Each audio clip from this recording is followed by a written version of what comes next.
जय शिवराय. मी आज चिकलठाणमध्ये होतो सकाळी आणि संध्याकाळी आता हिवरखेड्यामध्ये होतो. शेतकऱ्यांच्या खात्यावरती नुकसान भरपाईचे पैसे टाकले नाहीत 15 फेब्रुवारीपर्यंत तर मी जीव देऊन टाकेन असा एक मी असं एक स्टेटमेंट मी केलं. आणि त्याच्यावरती प्रतिक्रिया येत आहेत की तुम्ही काही उपद्व्याप करू नका, कारण का तुम्ही आम्हाला गरजेचे आहात. मी त्यांना एक गोष्ट सांगितली आहे आणि मी या व्हिडिओच्या माध्यमातून पण सांगतोय की ही मी माझ्यासाठी नाही, हे तुमच्याचसाठी करतोय.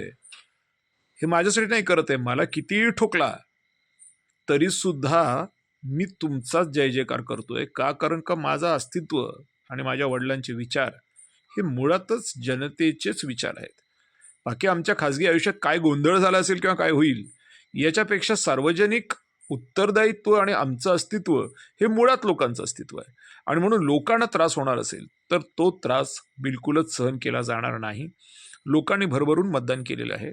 मतदान करून सुद्धा या गाढवांनी EVM घोटाळ्यापासून तर काउंटिंग घोटाळ्यापर्यंत सगळे घोटाळे केले. आता माझं म्हणणं यांनी चोरलं ना ते तर राहा ना खुश. किमान आमच्या शेतकऱ्यांना जे त्यांचा हक्क आहे तो तर द्या. आणि तेही हे देणार नसतील तर मग त्याला इलाज काय आहे?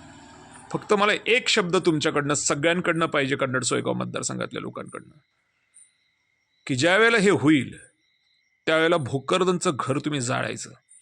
कारण त्या माणसाने मला उद्ध्वस्त केलंय आणि मला उद्ध्वस्त करत असताना सुद्धा मला तितका त्रास नाही झाला जितका हा मतदारसंघ उद्ध्वस्त होताना मला होतोय. या मतदारसंघाला जेव्हा वाकड्या नजरेने बघायला लागलेले आहेत हे लोक, त्यावेळेला ही आता रिॲक्शन यायला लागली आहे. नाही तर जीव तर मी कधीच दिला असता, पण वैयक्तिक जीव देण्यासारखा मी नामर्द नाही आहे. पण या मतदारसंघाच्या लोकांना हात लावला तर हे जर पेटवायचे असतील तर मी स्वतःवरती रॉकेल टाकायला कमी नाही करणार. त्यामुळे हा शब्द पक्का या प्रशासनाच्या लोकांना पण मी सांगतोय. तो तहसीलदार काय मस्ती आला एवढा? हां, किती मस्ती ती, एवढी मस्ती.